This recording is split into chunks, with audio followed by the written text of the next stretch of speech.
Hey, this is Uncle Jim. Hey, are you here? Of course you are. Since the Paul Leslie Hour is currently heard on YouTube, Spotify, Apple Podcasts, iHeartRadio, and Audible, being here has never been easier. Hey, we have for you today Paul Leslie's second interview with Jim Mayer, commonly known as Uncle Jim Mayer.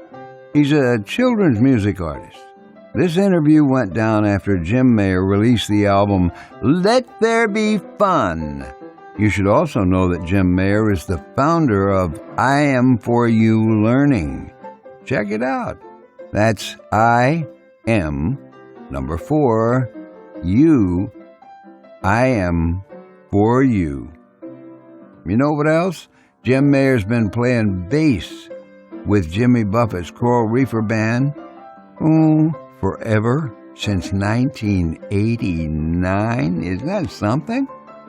We're really excited about something in particular. Paul Leslie's YouTube channel has been growing. Thank you very much. Our goal is to keep the growing, so maybe you'll subscribe and ding ding, ring that bell. It would mean a lot to us, and it's a great way to be in the know every time a new interview comes out. Well, it's been a good long while since this went out on the radio, but guess what? Now it's going to be available all the time. We're glad you're here, and all we have to say is thanks for listening. Enjoy the show. Now, let's listen together. We're welcoming back Jim Mayer, Uncle Jim Mayer. It's a pleasure to have him back on. Thank you, Uncle Jim. Good to be here, Paul. You have another album out. This one. It's about time, huh? Yeah, the last one, I enjoyed the last one, but I have to say that this one is extra special. Thank you. It really put a smile on my face in a lot of places. Good. So this album is called Let There Be Fun. Eighth Day of Creation. And you wrote a couple of the songs with Mac McAnally. Yeah. And one song with your brother, Peter. And a lot of great stuff here, a lot of great messages. And I was wondering, you're going around the world on this album in a lot of ways. You mean to Hawaii? We go to Hawaii, Louisiana, and to Brazil. Brazil, that's right. I forgot about Brazil. They have chairs down there too. So tell us about the title track. Let There Be Fun. Yeah. Well, let me think here. It's so funny that these songs, one of the things I wanted to mention, because the question I get asked the most is, how do you write these songs, or where does the inspiration come from, or what happens? And I think for many of us, it's a bit like having a radio in your head. You just kind of have a radio in your head a lot.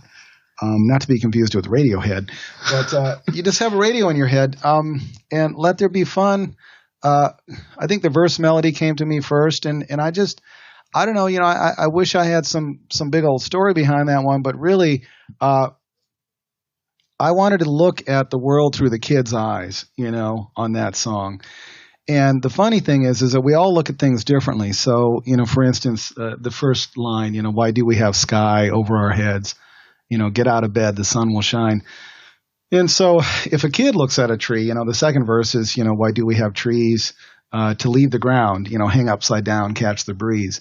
So if a child looks at a tree and you ask him, well, why do we have trees? Well, for a kid, the reason trees are there is to climb on. That's the whole point of trees. You got to climb on them, stuff like that. So that was the thought behind it. And just kind of let there be fun, lighten up a little bit. And without getting too philosophical or anything, I just think, that's really what Buffett's message is to me. Let there be fun. It's like with Jimmy, it's so interesting because he just has a way of looking at things. So each one of us has our own way of looking at things. We love hanging on the Buffett thing because his view of stuff is so positive. Someone gets hit by a hurricane and his attitude is, get a case of beer and a chainsaw, you got a hurricane party. That's a pretty different attitude. So anyway, I don't know if that answers. What was the question? just press play. I'll talk all day. I was wondering how you got hooked up. I mean, obviously you know Mac McAnally from playing with him, but how did the idea to get together and write some of these songs came about? I thought that was interesting. Did he hear the first album and said, "I got to get in on this"? No, I wish that was the case. It was pretty simple. I mean, I consider Mac to be one of the finest songwriters in the world, and so to me, it's kind of a no-brainer. You're sitting in a hotel, you got a couple days off, and Mac McAnally's a couple floors, up or down from you, and you call him and say, "Hey, Mac, you want to kick in on some lyric ideas?" The first one we worked together on was Hula Hoopin' World. We were actually in Hawaii, and I love Hawaii. We were in Honolulu, and I was in a grocery store in Hawaii in their produce department. Hawaiian music just trips me out, and there was this Hawaiian music playing over the sound system. Luki diki diki diki whoa, that kind of stuff. Very sacred, lovely Hawaiian music. And I thought, well, that sounds really good. I need to write one of those songs. So on the drive home, I was driving home back to the hotel with a trunk load of apples and oranges and pineapples and whatever I bought there. And I just thought, spinning all day, da-da-da, it's a hula hoop and hula kind of world. Trying to make some kind of hula hoop, because that's the way the Hawaiian music sounds. I know that's probably completely inane or something for me to say that, but it's that kind of feel. So I was hearing that in my head, and I had no idea where to take it. And Mac kind of helped clean up the chorus on that and put me in the right direction. And then I ended up deciding it was going to be about kind of a creation story about the stars spinning around in the solar system and the planets spinning like a hula hoop around the sun, and we're all spinning, That was the first one I worked with Mac on. I also worked with him on Boom Boom Boom, which he was a huge help. He ended up cutting out. I had a whole verse written that he just kind of was like, well, why don't we try this? And I thought, okay. So I learned with Mac when he makes suggestions, I pretty much go with him. But he helped on I'm Mad Because I Want to Be Mad. So anyway, I'm getting ahead of myself. But what was the question? So tell us about our two friends that narrate this CD. Oh, there's Martin and then, of course, Sammy. Do you mind if I bring them into the interview? Because they've been excited about this. It's their first time on radio. Actually, I wanted to meet them today. Okay, Martin, could you say hi to Paul, please? I would very much like to say hello to Paul. I have to say it's a complete pleasure to be on your radio show. And Sammy, what about you? Yeah, brother, it is so cool to be here. Yeah. Well, guys, welcome to the program. I'm glad you could join us. Would you like to ask me a question, Paul? Yes, I have a question for you. Crunchy or smooth when it comes to peanut butter? Well, Uncle Jim prefers the crunchy, but my personal favorite is smooth. I think I like Peter Pan the best. He's my best friend. Well, speaking... I like super chunky, man. It's got to be super chunky. And no wheat bread, only white with it toasted. Thank you, Sam. Paul, ask the question, please. Well, and all the listeners out there, if they want to get in touch with me, of course they can email me, but my AIM instant message handle is PB Jelly Time. And my friends, it is right now peanut butter and jelly time. 3 o'clock. 4 o'clock, yeah. So tell us, were these two characters the muse behind peanut butter and jelly? Well, and then his cousin Vic too. Cousin Vic's a buddy of mine. He in Nashville. He's my best friend in Nashville and great bass player. And he's just nuts. Where did Sammy and Martin come from? What do you mean? Where did we come from, Uncle Jim? We've been here all the time. I know, Martin. I know you've been here. I'm just trying to think this through. Lay it on him, brother. Lay it on him. Okay, Sammy. I'm getting there. Okay, I'm getting there.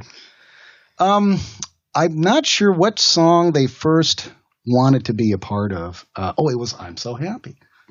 I'm So Happy, and this idea came out of these two different characters, and they started talking, and sometimes we'll be driving down the highway, and all three of us will be talking. I haven't got pulled over yet. Well, it's funny. Speaking of getting pulled over, the other day, I have something I'm not very proud of, but I got pulled over. I was going a little fast. And I was so mad. I was so mad. But I listened to some of your tunes, and I couldn't help but smile. All right. I was smiling, and I thought, this is a bummer, but I have to do my civic duty and go pay the ticket. But I'm not mad, even though I wanted to be. But that seems to be the biggest message in your music. And I do think it's something that no matter how old you are, you could get out of that. And that is that, you're as happy as you want to be. Yeah. Abraham Lincoln actually said that, man is about as happy as he decides to be. And on my video DVD version of this CD, which I'm working on, I want to have those quotes in there because that actually is an Abraham Lincoln quote.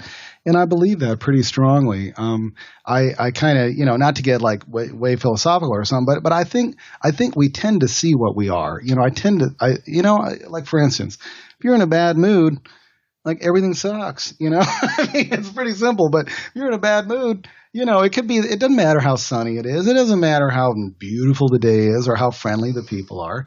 Things just aren't right. They're just not right. And on the other hand, when you're in a great mood, man, it can be cloudy and rainy and, whatever, something really nice just happened.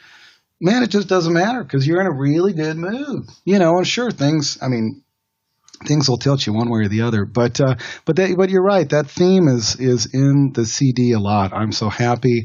I just decided today I'm so happy. And then on the other side, I'm mad because I want to be mad. And and sometimes you just want to be mad. That's okay. Just take responsibility for it. Don't blame it on anyone else. So tell us about the song, I Want to Know It All. Oh, yeah. I'm glad you asked about that song.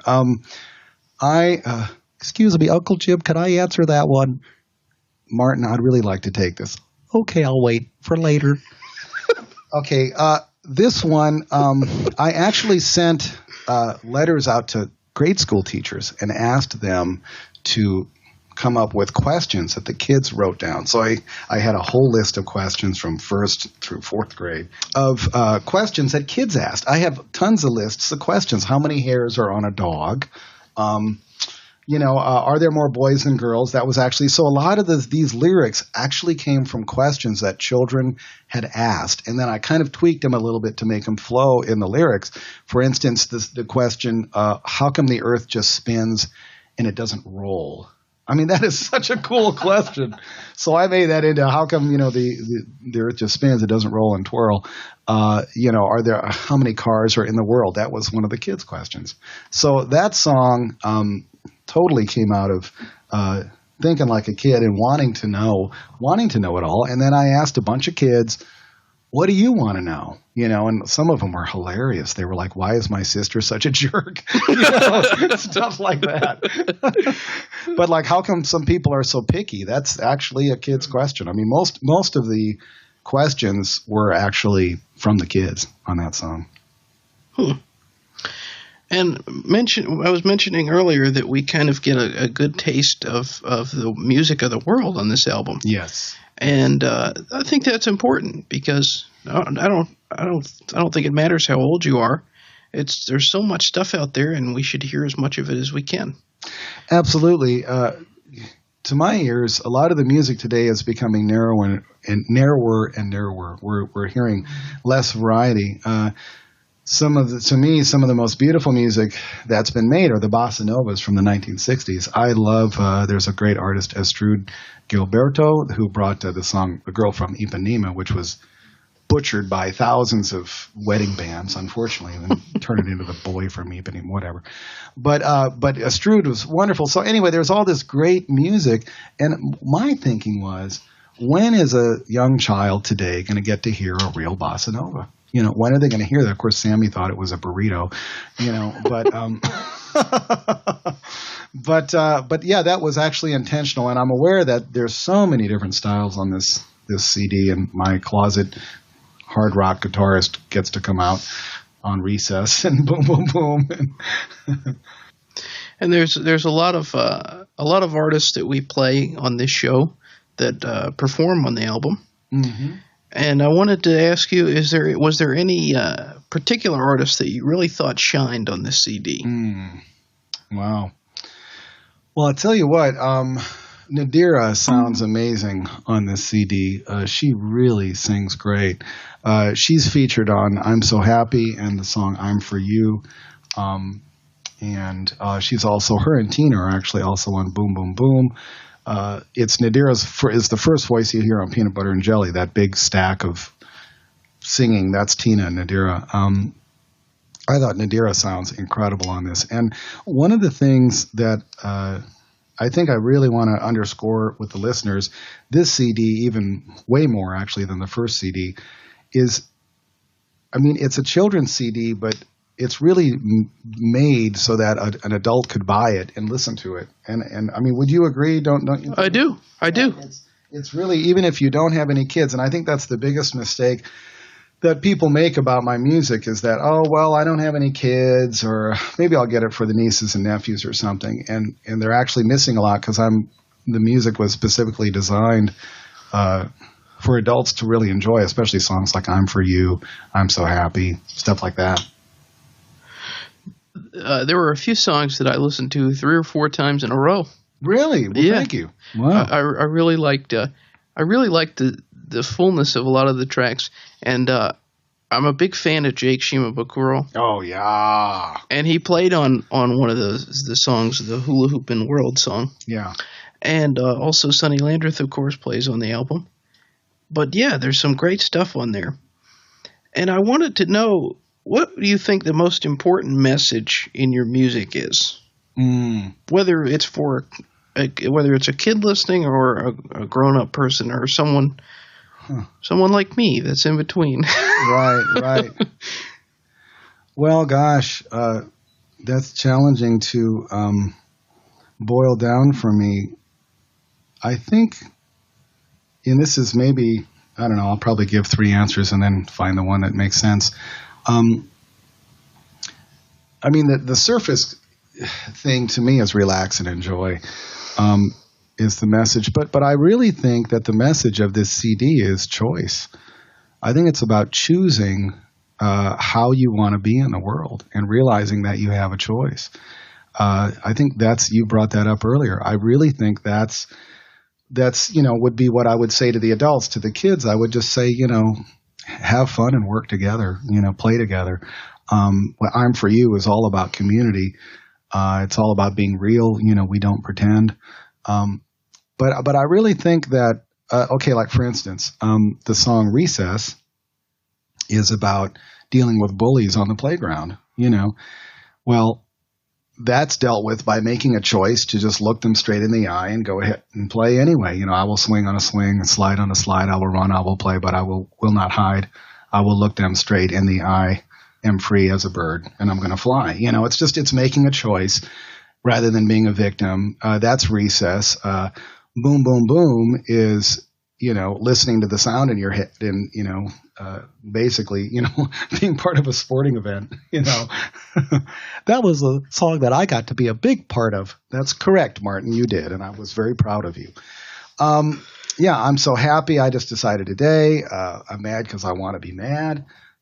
I think it's really about,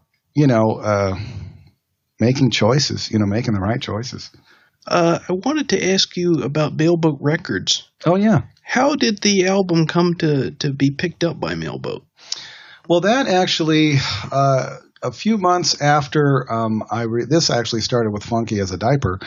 A few months after I had released that, Jimmy Buffett came to me and he said, do you have a Kids CD out? And I said, yeah. And he said, I'd like to hear it. And I gave it to him to listen to. And a couple weeks later, one of his assistants came up and they said, man, Jimmy really likes your CD and he'd really like to put it on Mailboat. So Jimmy and I had a very brief meeting in Chicago, and he just said, I really like what you're doing and I'd like to put it on Mailboat and try to sell some CDs and do something good with this. And I said, man, amen to that. It's sounds like a plan to me, and this new CD also will be on Mailboat Records, and it will actually be available on their website very soon, as it will be on my website. But But yeah, it was pretty simple. Stuff with Jimmy tends to be he's very decisive. He makes decisions very quickly. If he likes something, he likes it. And if he doesn't, he doesn't. And it's real simple, So I lucked out. He really liked this CD a lot. And he really likes the second CD too. And so, I feel privileged to be part of the Mailboat lineup. And it's a great company to work with because it's very low key and down to earth and very accessible, unlike most record companies. It's a little bit, it's not exactly a family deal, but I feel like we all know each other real well and can get a hold of anyone when I need to. So it's a really good thing. Yeah. And you mentioned earlier that there's going to be a DVD released. Yes. So tell us about the DVD coming out. Yeah, the DVD I'm going to try to make the DVD come out quicker than the CD came out because I wanted the CD to come out about a year before it did. The DVD, as you already know, I have a really, really wacky sense of humor. And on the DVD, there will be some music videos, but there will also just be some sketches and skits and just crazy stuff. I mean, I have the characters Martin and Sammy, but in the DVD, I actually have several conversations with inanimate objects. I talked to a stop sign in Florida. I talked to a brass duck in Boston. I talked to a 747 jet at the LA airport. It's from Australia. It doesn't quite know where it's going. So there's a lot of fun on the video, a lot of crazy stuff. I had about 28 kids watching a pile of dirt in central Illinois at a small town, and we actually put up a sign that said "dirt watching," $1. we announced it. I told the teacher. The teacher's a friend of mine there, and I said, just tell the kids at 5 p.m. Uncle Jim's going to be watching dirt. So it was hilarious, man. Like 5 minutes to 5, all of these soccer mom vans start pulling up, coming around the corner. I mean, it was like if you build it, they will come. They just started piling around the corner. And there's this big pile of dirt in this construction site. And so they set out folding chairs, and those kids sat quietly and watched dirt for 3 minutes, man, which I figure that's an extreme sport. That's an extreme sport for kids to be quiet for 3 minutes, and none of them raised a peep. And it was actually funny because afterwards I asked one of the kids, I said, how was it? I'm all psyched about dirt watching. First time ever done in history, never been done before. And he said it was boring. And I said, what is boring? I said, was it the most boring thing you've ever done in your life? And he said, no. And I said, well, next year we're going to go for 5 minutes. Are you coming back? And he said, absolutely. He goes, yeah, I'm coming back. It's crazy stuff like that. And just wacky skits and all kinds of goofy stuff. It'll be fun. So do you have anything in mind for another album? I've got several albums in mind. Yeah, I noticed. The first thing I did when I got the CD is I was like, where is my toothbrush on here? Where is your toothbrush? Remember that? No. On the last interview, we talked about where is my toothbrush? Because that's a question everyone's asked. That's right. That's right. Well, I'm seriously ADD, so I come up with all these ideas, and they just that's why I have a little recorder like you do, and I just talk into them all the time, and catalog all my ideas and write songs out of them. But yeah, where's my toothbrush? Yeah, that'll need to be on the next one. But yeah, no, I've actually got ideas for a couple. I mean, it's that's the thing is it's just getting them out enough, and the next CD I don't want to wait as long. I really don't. I want the next one to be out much sooner than I don't want it to be another couple years. But I've got a bunch of ideas. I mean, I've got kind of a bunch of Broadway type songs that are kind of nutty, and one called Belly Button Grow, and all kinds of wacky stuff. I mean, I think I'd rather just talk about this CD right now. But yeah, there's tunes piled up and backlogged and whatever. I mean, there's, when I finish this CD, I mean, this CD has 14. By the way, there is a hidden track. That's what Sonny Landreth plays on. And Mom, I Love You, But You Don't Got Cable. That's hidden after. That's the sequel to Where's the Turkey? That's when Harold ends up moving in with the Farthingtons. And that needs to be a cartoon someday. So tell us, have you ever thought about doing a duet with someone? Well, I do a duet with Nadir on I'm For You. Well, what are you thinking of? It's funny because this is just an idea. I mean, just an idea that popped up when I was listening to this album. I was thinking, the thing about Jimmy Buffett is he has this sense of childhood wonder about him. Yeah, totally. And to a lot of people, that's very precious, you know? And I was thinking, he kind of has a voice that would go well with this kind of music. Oh, yeah. So maybe one day. Maybe one day. I'd love to do a duet with Jimmy. I should ask him on the next CD. That's a great idea. So, is there any song in particular that's a favorite of yours? Yeah, without a doubt, my favorite on the CD is I'm For You. I just like that song. And when I recorded this CD, a lot of the material, to be honest, I wasn't even sure they were kids' songs, and that's why I kind of keep telling people, don't just think of this as a Raffi remake, which it's not at all, or like a Barney, whatever, Bonanza. It's not that at all. And I'm For You, I wrote, and I really wasn't even sure it was a kid's song, but I liked the song so much, and I tweaked the lyrics so that it would fit with, I was trying to tweak the lyrics so that they would apply to almost any situation, even if it was a committed relationship or best friends or, two 13-year-old girls or guys in school that are just like best friends, or a classroom of kids, or a sporting team, a baseball team, or even soldiers. I actually thought of the last verse, especially. I actually thought about soldiers in Iraq fighting. We play this game Into the Flame.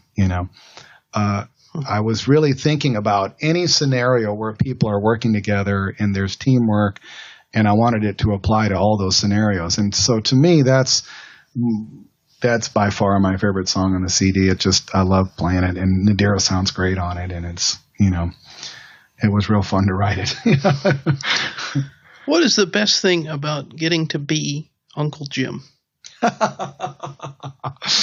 Well, the best thing about being Uncle Jim, like a lot of us artists, what we do, the character is just a magnification of a part of ourselves. And Uncle Jim is a very big part of me, sometimes to the annoyance of friends. But the best part about being Uncle Jim is life is a blast. I'm like never bored. I talk about this with Mac McAnally, that it's very rare that I'm bored, whether I'm sitting in an airport or anything, because, you can have conversations with anything, a hairbrush or a remote control, and ask them where they came from and how long they've been here at the Ritz. And it's I know some people think I'm like schizophrenic or whatever. I think I'm just happy, but no, it's the best part about being Uncle Jim is that life is fun, and sometimes, on long trips,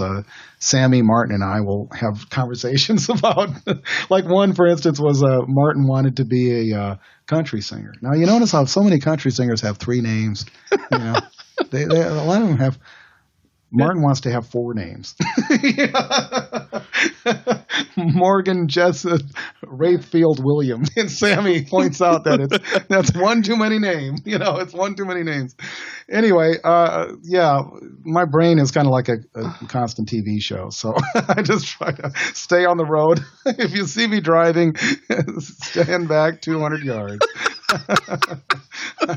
It might not be safe. My last question, and I didn't get to ask you this on the first interview, but I want to ask it to you now. Yeah. This program goes out all over the world. Mm-hmm. So I'd like to ask you, Jim Mayer, Uncle Jim, what would you like to say to the world? Oh, man. That's easy.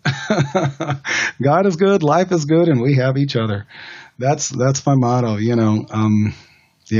Yeah, that's the whole deal to me right there. That's real easy. God is good, life is good, and we have each other. And and I think the whole trick is just seeing that. There's a lot of tough stuff going on right now. It'll blow your mind. The trick is to not be mistaken that that's all that's going on. I think the TV would very much like us to believe that that's all that's going on. The fact is that's pretty much what sells, and I know that's kind of cliche, and I don't mean to sound cheesy, but I think it's pretty true. I think that what sells is the pain and the distress, and we're trying to get some kind of some kind of rise out of the heart, or what I don't know, something to get the pulse moving. And to me, just getting out of bed in the morning is pretty thrilling, But my attitude is, you can stir up the glass all you want. Sometimes you got to stop stirring it and just see what the contents are. And by that I mean, take a day to slow down and see what's really going on. Because man, we go fast, man.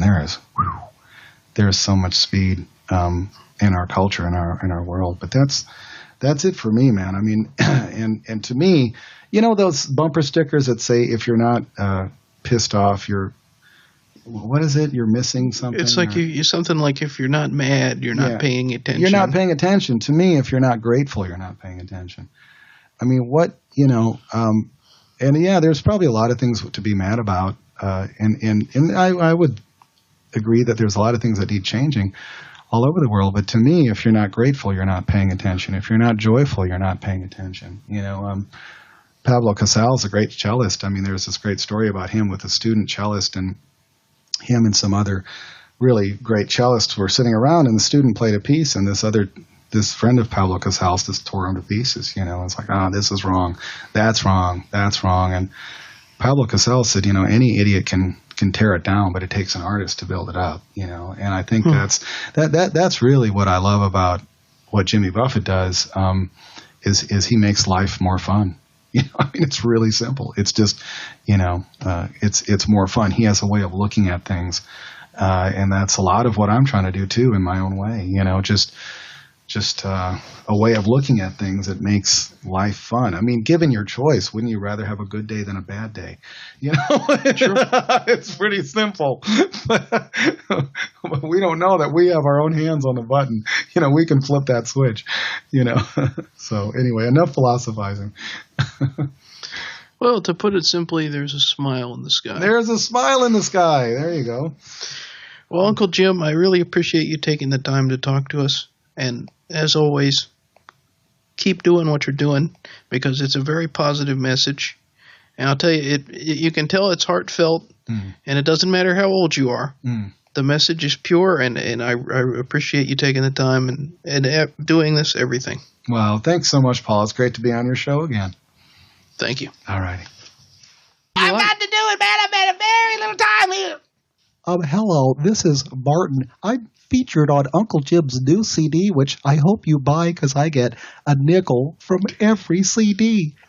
Did I do that right? Yeah, man, you are listening to This is Sammy from Uncle Jim's new CD. Let that be fun. Is that cool, Paul? Very cool. Excellent. That's crazy, man. Appreciate it, dude. Oh, yeah. That's fun, man. We thank you and appreciate you dropping in for the Paul Leslie Hour today.